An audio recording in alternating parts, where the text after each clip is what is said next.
Hey guys, welcome back to Sweet Chillies. मैं हूं रुधिर। कैसे हैं आप लोग गाइस? आज हम लोग देखने वाले हैं डॉक्टर विवेक बिंद्रा की एक बहुत ही ज़्यादा स्पेशल वीडियो है ये। महाराणा प्रताप का वो सच जो आपसे छुपाया गया, केस स्टडी। ओके, तो डॉक्टर विवेक बिंद्रा काफ़ी ज़्यादा मोटिवेशनल और बहुत ही ज़बरदस्त वीडियोस बनाते हैं। ठीक है, तो चलो यार ये वीडियो शुरू करते हैं। इस वीडियो की ओरिजिनल लिंक आपको डिस्क्रिप्शन में मिल जाएगी, so do check it out. Let's start the video, उसके बाद में इसके बारे में बात करेंगे।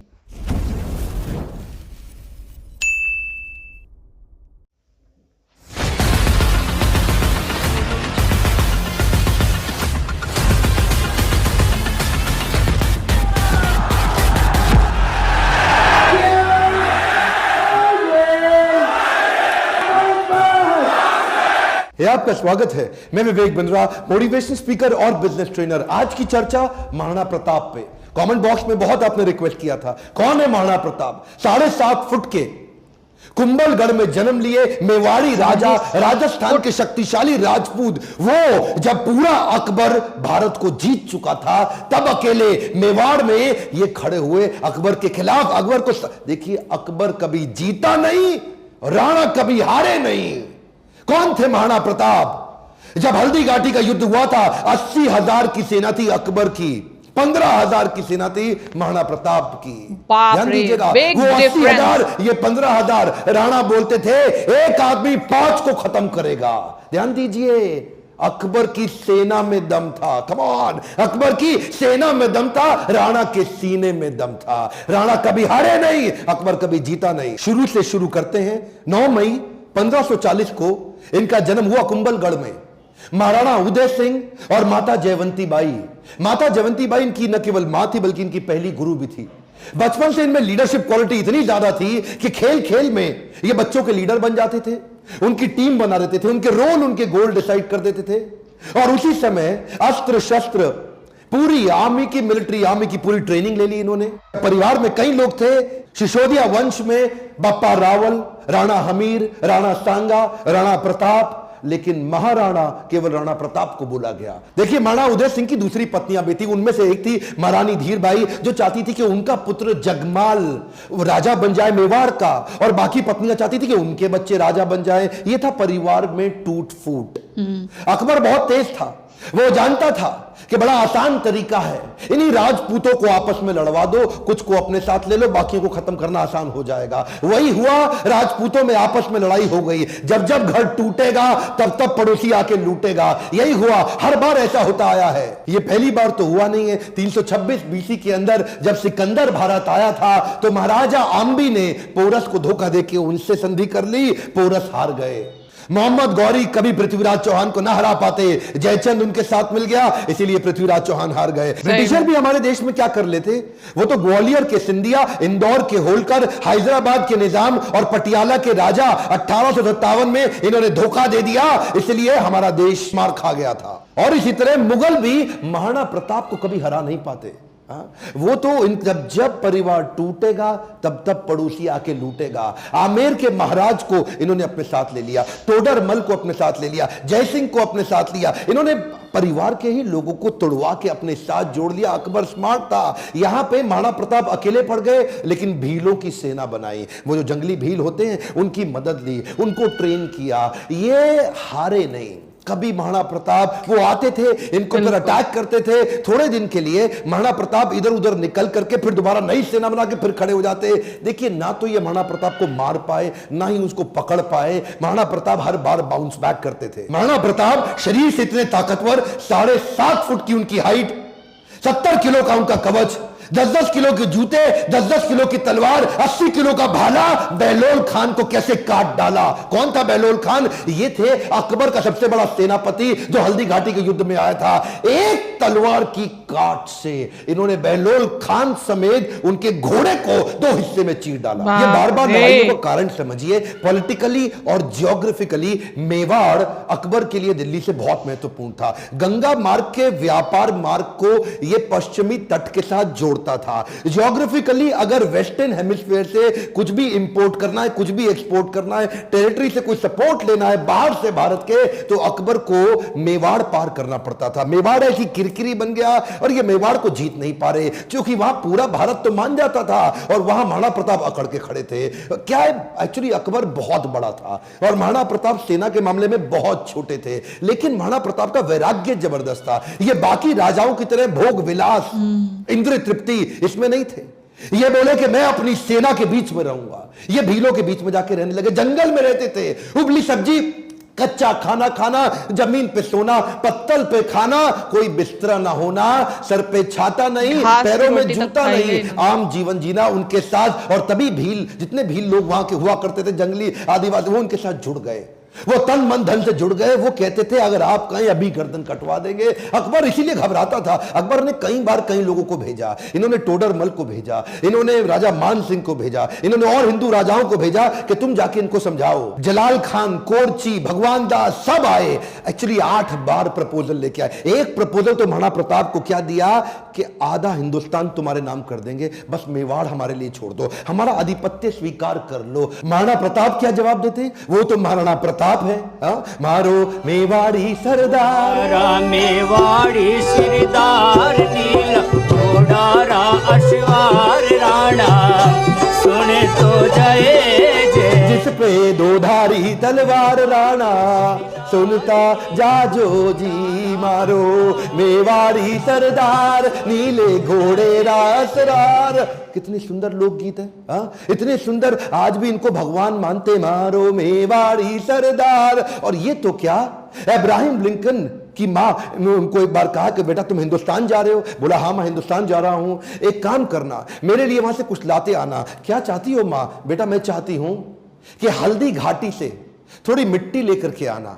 मैं महाराणा प्रताप आज भी उनको पूजनीय इसलिए मानती हूं क्योंकि वो राणा ने आधे देश के बदले, एक खमौन क्या, आधे देश के बदले अपना छोटा सा राज्य मेवाड़ बदले में अकबर को देने को तैयार नहीं हुआ। अकबर बोलते थे आधा देश तुझे दे दूंगा अगर तू केवल मेवाड़ मेरे लिए छोड़ दे। मेवाड़ स्ट्रैटेजिकली इतना इंपॉर्टेंट, लेकिन महाराणा प्रताप तो महाराणा प्रताप, मारो मेवाड़ी सरदार। हल्दी घाटी का युद्ध 1576 का, इतनी छोटी सेना होने के बावजूद महाराणा प्रताप स्ट्रैटेजिकली युद्ध को कैसे लड़े? देखिए अरावली की जो रेंज थी, पहाड़ियों की और घाटियों की, उसकी बहुत जानकारी थी इनको। कीका ये वहीं पैदा हुए, वहीं घूमे। छापामार युद्ध, द्विकंटक नीति, सैनिकों को बोले पहाड़ियों में ऊपर से और घाटियों के नीचे से पूरी तरह कवर करो, और अफगानी राजाओं को अपने साथ लिया। हाकिम खान जो उस समय अकबर के खिलाफ था, ये जैसे जैसे अकबर इनके खिलाफ लड़ते, ये भी अपने स्ट्रैटेजिक अलायंस को बिल्ड करके अफगानी राजा को अपने साथ लेके आए। बहुत छोटी सेना के बावजूद अकबर के छक्के छुड़ा दिए। अकबर सामने नहीं आता था इनके, अकबर को डर था, इनकी तलवार, अकबर की हाइट कम थी, एक बार मारेंगे घोड़े हाथी समेत काट देंगे। चेतक इनका इतना पावरफुल घोड़ा कि उसके आगे ना सूंड लगा देते थे। हाथी कंफ्यूज होता था कि ये घोड़ा नहीं है, कहीं हाथी तो नहीं है। था साथी तेरा घोड़ा चेतक जिसमें तू सवारी करता था, थी तुझमें ऐसी कोई खास बात जो अकबर तुझसे डरता था। ये जो चेतक घोड़ा था, नीले रंग का अफगानी घोड़ा, ये एकमात्र ऐसा घोड़ा है जिसके ऊपर कई कविताएं बन चुकी हैं आज तक देश में। चेतक, इसको अपने पुत्र से ज्यादा प्रेम करते थे महाराणा प्रताप। वो युद्ध के दौरान उन दिनों हाथी की सूंड के आगे तलवारें लगी होती थी।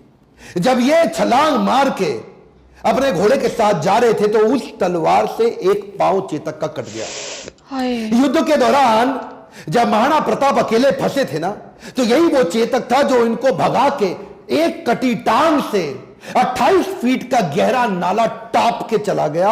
अपने राजा को पहले उसने बचाया और उस छलांग के कारण अपने प्राण त्याग दिए। और केवल चेतक ही नहीं, महाराणा प्रताप के पास एक हाथी भी था जिसका नाम था राम प्रसाद। राम प्रसाद की अहम भूमिका थी हल्दी घाटी के युद्ध में। इस रेख राम प्रसाद हाथी ने कम से कम 8 हाथी अकबर के खत्म कर दिए और कई घोड़े मार दिए। राम प्रसाद के आगे जो तलवार लगी थी वो बड़ी खूंखार थी। अकबर का पूरा फोकस था कि राम प्रसाद को किसी तरह अपने साथ ले जाऊं। अकबर ने 12 हाथियों का चक्रव्यूह बनाया और जो राणा प्रताप का राम प्रसाद हाथी, उसको कंट्रोल किया महावतों की मदद से और उसको किसी तरह अपने साथ ले गए बंदी बना के। ये राम प्रसाद, इस हाथी का बाद में नाम बदल के अकबर ने पीर रख दिया।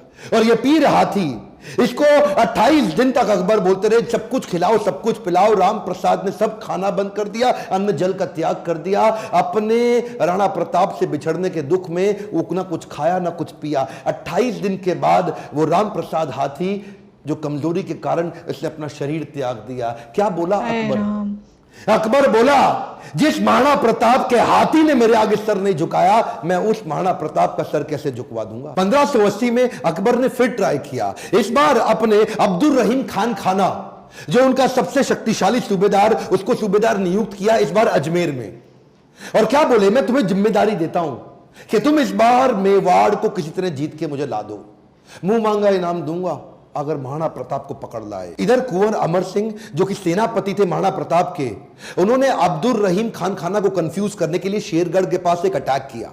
अब्दुल रहीम खान खाना का जैसे ही ध्यान भटका, कुंवर अमर सिंह उधर उनकी बेगम सहित उनके परिवार को बंदी बना के ले आया, उनकी बहु बेटियों को ले आया। पर जैसे ही महाराणा प्रताप को बात पता चली, उनको बड़ी आत्मग्लानि हुई, बहुत बुरा महसूस हुआ। आज भी यह बात सब जानते हैं कि महाराणा प्रताप स्त्रियों की बहुत सम्मान किया करते थे। अब्दुल रहीम खान खाना की पत्नी, उनकी बेटी, उनकी बहू, उनके बच्चों, सबको पूरे सम्मान के साथ कहा वापस छोड़ के आओ, वापस लेके आओ, युद्ध जंगे मैदान में करेंगे, औरतों को नहीं, औरतों की इज्जत पूरी इज्जत से वापस करेंगे। हल्दी घाटी का युद्ध इतना खौफनाक था कि 300 साल के बाद भी आज वो हल्दी वाली मिट्टी, उससे खून निकलता था। आज भी तलवारों के जत्थे मिट्टी के नीचे से निकलते थे। इतना खौफ कि युद्ध के बाद भी सिक्का, करेंसी, मुद्रा अभी भी महाराणा प्रताप के नाम की चलती थी, अकबर के नाम की करेंसी तक नहीं चल पाई। अकबर इतना घबराता था उसके नाम से कि कहता था रात को सोने से पहले कोई महाराणा प्रताप का नाम मत लेना मेरे आगे। महाराणा प्रताप का नाम लो है तो रात को सपने में आकर के मेरे को डराएगा। महाराणा प्रताप का खौफ इतना ज्यादा। एक बार की बात थी, एक अफवाह उड़ गई कि महाराणा प्रताप जो है ना, वो अपनी हार स्वीकार कर रहे हैं और अकबर का आधिपत्य स्वीकार करने को वापस आ गए हैं। तो उन दिनों अकबर के राज्य के अंदर जो बीकानेर के राजा हुआ करते थे, पृथ्वीराज राठौड़, इन्होंने राठौड़ को बुलाया। देखो पृथ्वीराज, क्या खबर आई है, महाराणा प्रताप आने को तैयार है। अब उन्होंने हार स्वीकार कर लिया। पृथ्वीराज राठौड़ माने नहीं, उन्होंने चिट्ठी लिख दी। पृथ्वीराज राठौड़ ने तुरंत महाराणा प्रताप को एक पत्र लिखा और पत्र में लिखा कि मुझे विश्वास नहीं हो रहा यह बात सुन के कि क्या अब जंगल का शेर सियारों के साथ रहेगा, क्या सूर्य अब बादलों के पीछे छुप जाएगा, क्या चातक अब धरती का पानी पिएगा, क्या हाथी अब कुत्ते के जैसा जीवन बिताएगा, क्या तलवारें अब मयान के अंदर चली जाएंगी, राजपूतानी अब विधवा हो जाएगी। आपकी सौगंध, ये बात सुन के मेरा दिल कांप उठा है, मेरी मूछें तनी हुई नीचे चली गई हैं। कृपया आप ही बताएं ये बात कहां तक सही है। पृथ्वीराज राठौड़ का पत्र पढ़ते ही महाराणा प्रताप की आंखों में क्रोध से लाल हो उठी। महाराणा प्रताप कहने लगे, बादलों में वो क्षमता कहां है जो सूर्य को रोक सके, शेर की मार सह सके, ऐसे सियार ने कभी जन्म नहीं लिया। धरती का पीने के लिए पानी चातक की चोंच बनी ही नहीं है और कुत्तों की तरह जीवन जीने वाले हाथी की बात आज तक हमने सुनी ही नहीं। महाराणा प्रताप बोले, भूखा प्यासा रह के भी मेवाड़ की रक्षा करूंगा, अपने प्राण जाने दूंगा पर मेवाड़ नहीं जाने दूंगा। बहरहाल इसी दौरान अकबर को समझ आ गया महाराणा प्रताप को मैं हरा नहीं सकता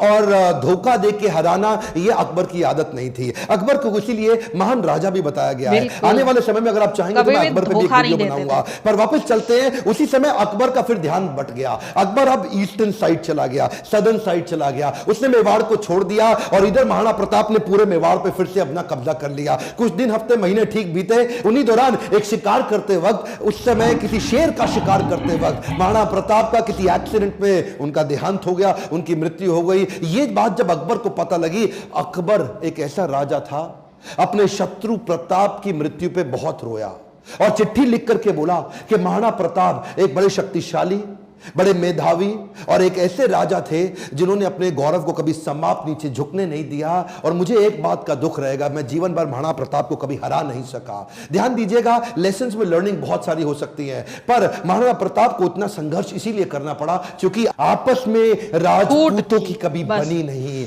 ध्यान दीजिएगा, जब जब घर टूटेगा आपका पड़ोसी आपको लूटेगा। सिंपल सी बात है साहब, जब जब भारत बटा है तब तब भारत टूटा है। वैसे तो अब इस समय इलेक्शन आने वाले हैं, मेरा फोकस पॉलिटिक्स पे नहीं है, आपकी ग्रोथ और डेवलपमेंट पे है, पर फिर भी ये आप किसी तरह आरक्षण से, जाति से, धर्म से अगर ऊपर उठ सकते हैं, क्या आप हेल्थ की, एजुकेशन की, ग्रोथ की, इकोनॉमी की, नेशनलिज्म की बात करते हैं? अगर नेशनलिज्म बिल्ड होगा, अगर पूरे देश का फायदा होगा तो खुशहाली सबकी आएगी। तो ध्यान दीजिए, अगर देश में खुशहाली आएगी तो फायदा पूरे देश का होगा, 1, 2, 4, 8 का नहीं होगा। मैं आपको एक रिक्वेस्ट करूं, बाकी सब ठीक है, लेकिन महाराणा प्रताप के इस वीडियो को, जो कि हमारे कोर्स करिकुलम में पढ़ाया नहीं जा रहा, इनके बारे में कम्युनिकेशन सिस्टम में बताया नहीं जा रहा। क्या आप इनका वीडियो पूरे देश में फैलाना चाहेंगे राष्ट्र हित में? आप इस वीडियो को व्हाट्सएप ग्रुप में डालिए, let people know and understand about Maharana Pratap. Akbar कभी जीता नहीं, प्रताप कभी हारे नहीं। अकबर की सेना में दम था, प्रताप के सीने में दम था। मेरे साथ जुड़े रहने के लिए, चैनल को सब्सक्राइब करके वीडियो को लाइक और शेयर करने के लिए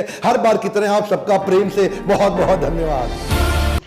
ओके, यहाँ पे ये वीडियो खत्म। यार क्या जबरदस्त स्टोरी थी। पता है हमारे देश ने इतने सारे लेजेंड्स को जन्म दिया है ना, इतने सारे लेजेंड्स को जन्म दिया है।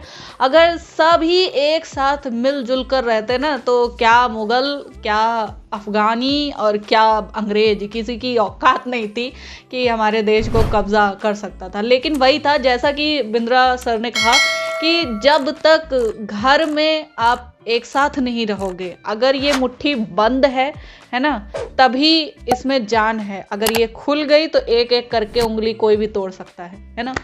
तो ये बात होती है कि हमेशा बचपन से हमें पढ़ाया जा रहा है भाई, बचपन से हमें यही चीज़ पढ़ाई जा रही है कि हमेशा लकड़ी के गट्ठर में ताकत होती है, एक सिंगल लकड़ी में नहीं। एक सिंगल लकड़ी कितनी भी मोटी हो, लेकिन उसे इंसान तोड़ देता है ना। तो यहाँ देखो यही चीज़ थी। 7.5 फुट लंबे महाराणा प्रताप, जिनका मतलब इतना आर्मर, उनका इतना भारी, जूते इतने भारी, भाला इतना भारी, उनका सुपर चेतक उनके साथ था, सुपर वफादार हाथी उनके साथ था। लेकिन ये इतना सब कुछ होते हुए भी उनके अपने उनके साथ नहीं थे। बस इसी की वजह से उन्हें हार का मुंह देखना पड़ा। एक्चुअली में हारे तो कभी नहीं वो, है ना, लेकिन जिंदगी भर उन्हें सुकून से रहने भी नहीं दिया किसी ने, अपनों ने ही, है ना। हारे तो कभी नहीं। अकबर एकमात्र ऐसे राजा थे, एकमात्र ऐसे मुगल बादशाह थे जिन्हें बहुत ज़्यादा महान कहा जाता है, जिनका नाम हमेशा अजान में लिया जाता है ना। तो वो भी इन्हें हरा नहीं पाए और उनकी मौत पे सोचो, जो मुगल बादशाह था, पूरे भारत का एकमात्र बादशाह था, वो रोया था। तो सोचो यार उनकी पर्सनालिटी क्या होगी, कैसी होगी। और उनके बारे में तो हम लोग ने चेतक की स्टोरीज, उनकी कविताएं काफ़ी सारी पढ़ी है। चेतक की कितनी स्पीड थी, कितनी क्या थी, वो किस तरह से भागता था, कितना शानदार घोड़ा था, है ना। तो उसके बारे में हम लोग ने पढ़ा है, लिखा है, हमेशा याद किया है। वो चीज़ें ना ज़िंदगी में कहीं घूम सी जाती हैं एकदम, लेकिन ये चीज़ ना हमारे सबकॉन्शियस माइंड में हमेशा रहती है कि हाँ, हम ऐसे देश में पैदा हुए हैं जहाँ इतने बड़े बड़े लेजेंड्स पैदा हुए हैं। सो यार, आई होप आप लोग को इस स्टोरी ने इंस्पायर किया होगा। वीडियो अगर पसंद आई हो तो इसकी ओरिजिनल लिंक आपको डिस्क्रिप्शन में मिल जाएगी। रिएक्शन अगर पसंद आया हो तो प्लीज़ हमारे चैनल को लाइक और शेयर, सब्सक्राइब ज़रूर कीजिएगा। मैं मिलती हूँ नेक्स्ट वीडियो में। Bye bye.